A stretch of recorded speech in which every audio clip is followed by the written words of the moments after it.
Assalamualaikum warahmatullahi wabarakatuh. Perkenalkan, nama saya Nuzuli Sofiatul Latifah. Saya mahasiswa semester 2 dari program studi Ekonomi Syariah Sekolah Tinggi Islam Kendal. Video ini dibuat untuk meniti tugas mata kuliah Qaidul Fiqhiyah yang diambil oleh Bapak Haji Muharir AM.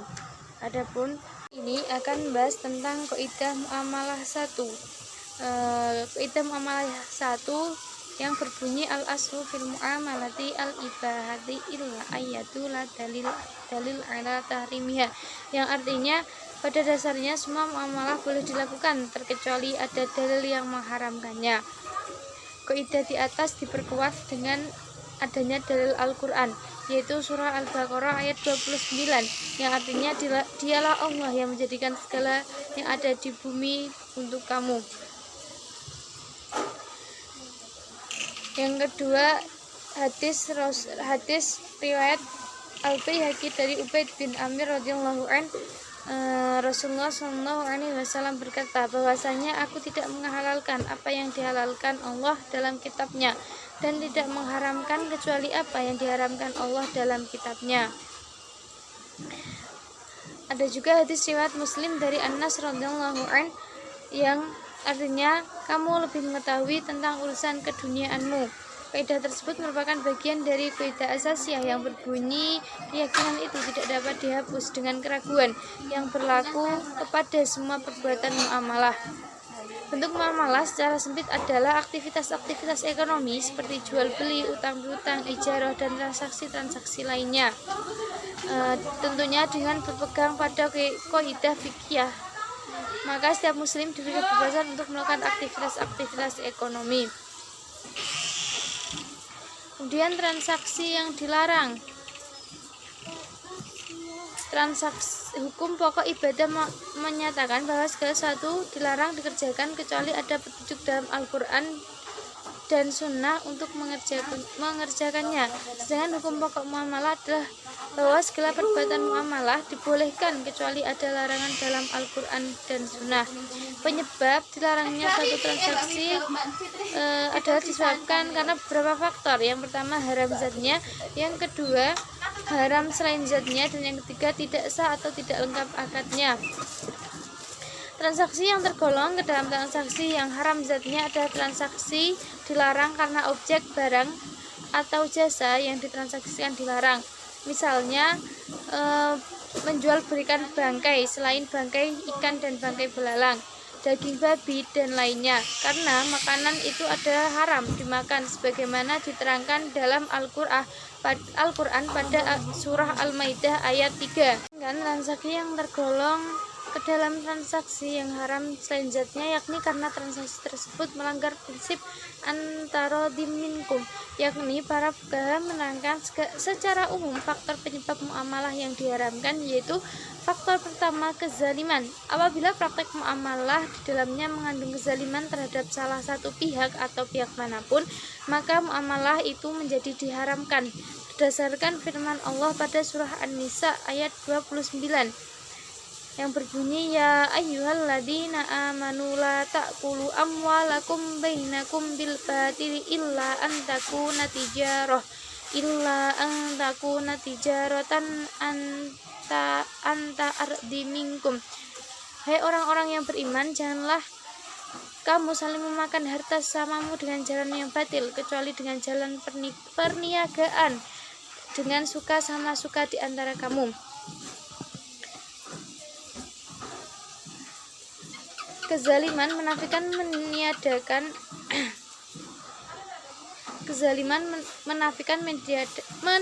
suka sama suka, dan termasuk juga memakan harta orang lain dengan jalan yang batil. Di antara jenis transaksi yang diharamkan karena mengandung kezaliman yaitu tadlis, yaitu transaksi dengan cara merahasiakan cacat barang atau dengan cara menampilkan barang yang dipandang baik dan menyelipkan di selanya barang yang rusak. Tadlis dalam bentuk kuantitas, contoh dagang yang mengurangi takaran timbangan atau barang yang dijualnya, dan tadlis dalam kualitas, contohnya Penjual yang menyembunyikan cacat barang yang ditawarkan, transaksi tersebut diharamkan. Sesuai sabda Rasulullah SAW, sungguhnya orang yang menipu tidak termasuk golonganku. Yang kedua, najsi, rekayasa pasar dalam demand, yaitu merupakan penipuan terhadap pembeli. Hal ini terjadi apabila seorang produsen atau pembeli menciptakan permintaan palsu seolah-olah ada banyak permintaan terhadap suatu produk, sehingga harga jual produk itu akan naik. Hal ini biasanya terjadi dalam bursa saham, bursa falas, dan lain-lain. Cara yang ditempuh dapat bermacam-macam, mulai dari menyebar isu, melakukan order pembelian, hingga benar-benar melakukan pembelian pancingan agar tercipta sentimen pasar yang ramai-ramai membeli saham atau mata uang atau barang tertentu. Jika harga naik hingga level yang diinginkan, maka pelaku akan melakukan aksi ambil untung dengan melepas kembali saham atau mata uang barang yang sudah dibeli. Nasi dalam prakteknya ada beberapa bentuk. Yang pertama, seorang menaikkan harga pada saat lelang sedangkan dia tidak berniat untuk membeli. Yang kedua, penjual menjelaskan kriteria barang yang tidak sesungguhnya. Yang ketiga, penjual berkata harga pokok barang ini sekian padahal dia dusta. Yang ketiga, menjual belikan atau menawar barang yang terlebih dahulu dijual, dibeli, dan ditawar oleh orang yang lain. Misalnya, memberi barang yang terlebih dahulu dibeli orang lain. Pembeli berkata kepada penjual yang telah menjual barangnya dengan harga 9.000, saya beli barang tersebut dari Anda dengan harga 10.000 dengan tujuan membatalkan jual belinya dengan calon pembeli pertama. Atau menawar barang yang terjadi dahulu ditawar oleh orang lain. Ketika seorang mendapatkan dua orang yang sedang tawar-menawar harga dan keduanya hampir sepakat, lalu mereka berkata kepada penjual, aku beli barang kamu dengan harga di atas dari tawarannya. Maka muamalah seperti ini dilarang berdasarkan hadis Rasulullah SAW dari Abu Hurairah radhiyallahu an yang diriwayatkan oleh Muslim. Rasulullah SAW bersabda, janganlah sebagian kalian menjual barang yang terlebih dahulu dijual oleh orang Muslim yang lain. Dalam hadis yang lain riwayat dari Bukhari dan Muslim, Rasulullah SAW bersabda, janganlah seorang Muslim menawar barang yang terlebih dahulu ditawar oleh orang Muslim yang lain. 4. Ihtikar atau menimbun barang, yaitu menahan barang yang merupakan keperluan orang banyak dengan cara tidak menjualnya agar permintaan bertambah dan harga menjadi lebih tinggi. Saat itulah kemudian ia menjualnya. Ihtikar terjadi bila seorang produsen atau penjual mengambil keuntungan di atas keuntungan normal dengan cara mengurangi suplai agar harga produk yang dijualnya naik. Yang kelima, biasanya dilakukan dengan menghambat produsen atau penjual lain masuk ke pasar agar ia menjadi pemain tunggal di pasar, monopoli. Karena itulah ada yang menyamakan ihtikar ini dengan monopoli dan penimbunan. Padahal tidak selalu seorang monopolis melakukan ihtikar. Begitu pula tidak semua penimbun ada ihtikar. Misalnya Bulog yang melakukan penimbunan beras bertujuan untuk menjaga kestabilan harga dan pasokan. Ihtikar terjadi jika memenuhi syarat-syarat sebagai berikut. Yang pertama, mengupayakan adanya kelangkaan barang baik dengan cara menimbun stok atau menghambat produsen atau penjual lain masuk ke pasar. Yang kedua, menjual dengan harga yang lebih tinggi dibandingkan harga sebelum muncul kelangkaan. Keharaman ihtikar ini berdasar pada hadis Rasulullah SAW dari Muammar bin Abdullah yang diriwayatkan oleh Imam Bukhari dan Muslim. Rasulullah SAW telah bersabda, orang yang melakukan ihtikar berdosa. Yang keenam, menjual barang mubah kepada pembeli yang diketahui akan menggunakannya untuk berbuat maksiat diharamkan, seperti menjual anggur kepada pabrik minuman keras. Jual beli sebagaimana bentuk tersebut di atas merupakan kezaliman terhadap pembeli karena menolong mereka berbuat dosa dan melanggar aturan Allah Subhanahu wa taala. Faktor kedua, gharar, penipuan. Gharar dalam muamalah adalah salah satu akad yang mengandung unsur penipuan karena tidak ada kepastian baik ada atau tidaknya objek akad, besar kecilnya jumlah barang maupun kemampuan menyerahkan objek yang disebutkan dalam akad tersebut. Gharar terjadi jika orang mengubah sesuatu yang tidak seharusnya bersifat pasti menjadi tidak pasti. Gharar dapat terjadi dalam 4 hal, yakni kuantitas, kualitas, harga, dan waktu penyerahan. Ketidakpastian itu biasanya bisa terjadi pada harga atau barang. Secara terperinci, ketidakpastian dalam gharar itu adalah ketidakpastian pada harga disebabkan beberapa hal. Yang pertama, penjual tidak memutuskan harga. Yang kedua, penjual memberikan 2 pilihan dan pembeli tidak menentukan salah satunya. Ketidakpastian pada barang disebabkan beberapa hal. Yang pertama, fisik barang tidak jelas. Yang kedua, sifat barang tidak jelas. Yang ketiga, ukurannya tidak jelas. Yang keempat, barang bukan milik penjual. Yang kelima, barang tidak diserah terimakan seperti menjual mobil yang hilang. Jika diamati bentuk-bentuk tersebut di atas, maka seluruh akadnya mengandung unsur untung rugi, spekulasi. Apabila salah satu pihak mendapat keuntungan, pihak lain mengalami kerugian. Inilah hakikat gharar. Keharaman transaksi mengandung gharar berdasarkan hadis Rasulullah SAW dari Abu Hurairah radhiyallahu an yang diriwayatkan oleh Muslim. Diriwayatkan dari Abu Hurairah bahwa Nabi melarang jual beli hashah, jual beli tanah yang menentukan ukurannya sejauh lembaran batu, dan juga melarang jual beli gharar. Faktor ketiga, riba. Menurut bahasa, riba berarti bertambah. Sesuatu menjadi riba apabila ia bertambah. Menurut istilah, riba berarti bertambah atau keterlambatan dalam menjual harta tertentu. Keharaman riba berdasarkan Al-Quran, hadis, dan ijma. Dalam Al-Quran misalnya pada surah Al-Baqarah ayat 275 dijelaskan, yaitu wa ahallallahul bai'a wa harramar riba. Padahal Allah telah menghalalkan jual beli dan mengharamkan riba. Firman Allah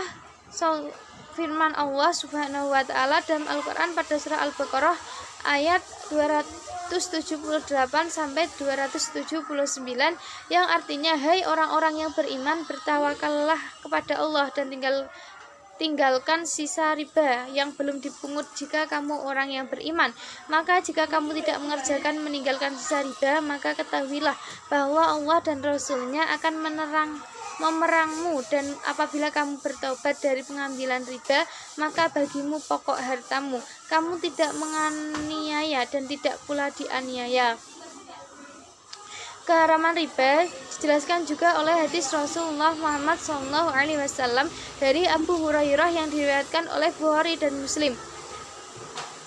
Rasulullah SAW bersabda, jauhilah 7 hal yang membinasakan. Para sahabat berkata, wahai Rasulullah, apakah itu? Beliau bersabda, mensyariatkan kepada Allah, sihir, membunuh jiwa yang diharamkan Allah tanpa hak, memakan harta riba, memakan harta anak yatim, lari dari peperangan, dan menuduh wanita beriman yang lalai berzina. Begitu pula hadis Rasulullah SAW dari Jabir radhiyallahu an yang diriwayatkan oleh Muslim.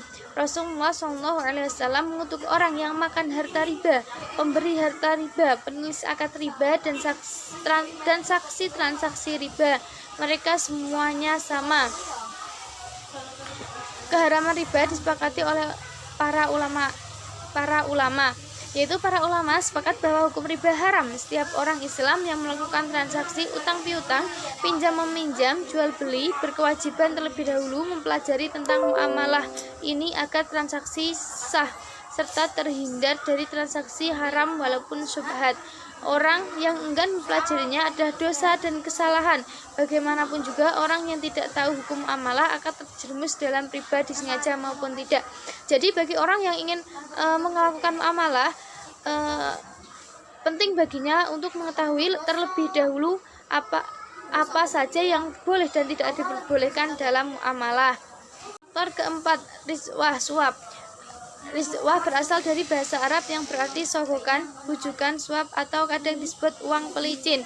Riswah yaitu pemberian sesuatu dengan tujuan membatalkan sesuatu yang benar atau membenarkan sesuatu yang batil. Riswah ini merupakan penyakit sosial yang telah melekat dalam kehidupan masyarakat, meskipun diketahui bahwa hal ini tidak dibenarkan oleh ajaran Islam. Keharaman riswah ditegaskan oleh hadis Rasulullah SAW dari Abdullah bin Amr radhiyallahu an, diriwayatkan oleh Abu Daud. Rasulullah SAW melaknat orang yang memberi suap dan orang yang menerima suap. Riswah antara lain karena dua alasan, yakni dari segi pelaksanaan pemberian dan penerimaan suap tidak mengandung unsur ikhlas karena dilakukan dengan alasan-alasan tertentu yang tidak dibenarkan oleh syariat. Kedua, dari segi tujuan, pemberian suap dilakukan untuk tujuan melanggar aturan agama, sebab membenarkan yang salah dan menyalahkan yang benar. Faktor kelima, perjudian. Kata judi al-maisir dalam bahasa Arab adalah kata masdar mim dari kata yasiru, seperti kata al-mu'a'adu dari wa'idu. Kata ini digunakan untuk pengertian kemudahan karena mendapat harta dengan mudah. Bisa pula berarti merasa cukup. Kecukupan apabila diambil dari kata yasiru karena orang yang berjudi mencukupkan dengan hal itu. Oleh karena itu, kata maisir perjudian dari sisi bahasa mencakup dua hal. Yang pertama, orang yang berjudi berusaha mendapatkan harta tanpa susah payah, dan yang kedua, orang yang berjudi adalah cara mendapatkan harta benda dan sebab menjadi kaya. Secara terminologi, Al-Mawardi dalam kitab Al-Hawi Al-Kabir mengatakan bahwa yang dimaksud judi ialah apabila seorang melakukan transaksi yang dia tidak terlepas antara untung dan rugi. Judi berbeda dengan jual beli. Dalam jual beli, pihak yang bertransaksi akan mendapatkan barang, sedangkan dalam berjudi terdapat ketidakjelasan. Apakah hartanya hilang dengan begitu saja atau hartanya hilang dan muncul kebencian. Diharamkannya maisir ditegaskan dalam Al-Quran surah Al-Ma'idah ayat 90, yang artinya sesungguhnya meminum khamar, berjudi, berkorban untuk berhala, mengundi nasib dengan anak panah adalah perbuatan keji yang termasuk perbuatan syaitan. Maka jauhilah perbuatan-perbuatan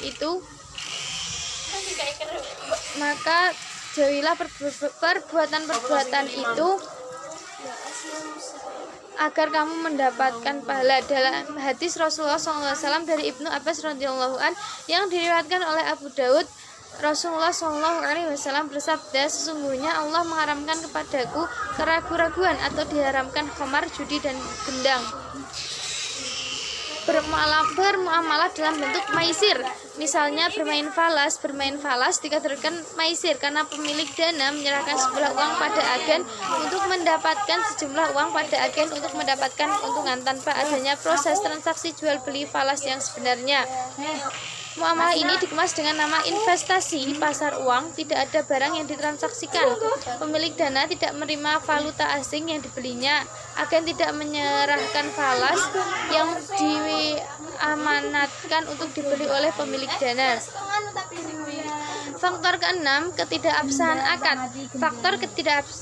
Faktor lain yang menyebabkan keharaman dalam bertransaksi adalah disebabkan karena ketidakabsahan akad atau kurang lengkapnya akad.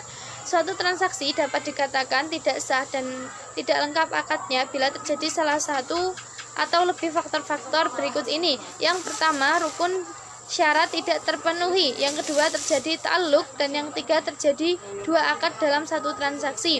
Yang pertama, rukun dan syarat akad tidak terpenuhi. Rukun adalah suatu yang wajib ada dalam suatu transaksi, misalnya ada penjual dan ada pembeli. Jika rukun tersebut tidak terpenuhi, maka transaksi tersebut tidak sah. Pelaku bisnis merupakan pembeli dalam akad jual beli, penyewa memberi sewa dalam akad menyewa, dan lain sebagainya. Tanpa pelaku, maka transaksi dipastikan tidak ada. Objek transaksi dari semua akad dapat berupa barang atau jasa, kemudian ijab dan qabul atau kesepakatan antara kedua belah pihak yang melakukan akad atau transaksi. Akad menjadi batal jika terdapat kesalahan objek, adanya paksaan, adanya penipuan dalam bertransaksi. Selain rukun yang harus dipenuhi adalah syarat. Syarat sendiri adalah suatu yang keberadaannya melengkapi rukun. kedua, ta'alluq. Ta'alluq terjadi jika transaksi dihadapkan pada dua akad yang saling dikaitkan, di mana berlakunya akad pertama tergantung pada akad kedua. Jual beli ini dinamakan juga dengan jual beli inah. Misalnya, A menjual barang kepada X seharga 100 juta secara cicilan kepada B dengan syarat bahwa B harus kembali menjual barang X tersebut kepada A secara tunai sebesar 90 juta. Transaksi ini haram karena terdapat persyaratan bahwa A bersedia menjual barang ke X bersedia menjual barang S ke B asalkan B kembali menjual barang tersebut kepada A. Dalam kasus ini disyaratkan bahwa akad pertama berlaku efektif bila akad kedua dilakukan. Penerapan syarat ini mencegah terpenuhinya rukun. Jual beli ini diharamkan sebagaimana hadis Rasulullah SAW dari Ibnu Umar radhiyallahu an yang diriwayatkan oleh Abu Daud. Bila kalian melakukan transaksi inah, tunduk dengan harta kekayaan hewan ternak, mengagungkan tanaman dan meninggalkan jihad, niscaya Allah timpakan kepada kalian kehinaan yang tidak akan dijauhkan dari kalian hingga kalian kembali ke syariat Allah. Yang ketiga, terjadi dua akad. Dua akad adalah kondisi di mana suatu transaksi diwadahi oleh dua akad sekaligus, sehingga terjadi ketidakpastian gharar mengenai akad mana yang harus digunakan untuk akad yang berlaku. Hadis Rasulullah SAW dari Abu Hurairah yang diriwayatkan oleh Al-Baihaqi dari Abu Hurairah bahwasanya Nabi SAW melarang dua penjualan dalam satu transaksi. Uraian di atas tidaknya dapat memberikan gambaran mengenai identifikasi transaksi yang dilarang dalam lembaga keuangan syariah dan gambaran bahwa perbankan konvensional dalam melaksanakan beberapa kegiatan tidak sesuai dengan prinsip-prinsip syariah. Oleh karena itu, perlu dilakukan upaya memperkenalkan praktek keuangan syariah dalam hal ini perbankan berdasar prinsip syariah. 2. Penerapan kaidah Demikian yang dapat saya sampaikan. Mohon maaf bila ada salah-salah kata ataupun salah-salah pengucapan dalam pengucapan bahasa Arab maupun pengucapan-pengucapan lain. Demikian yang dapat saya sampaikan. Wassalamualaikum warahmatullahi wabarakatuh.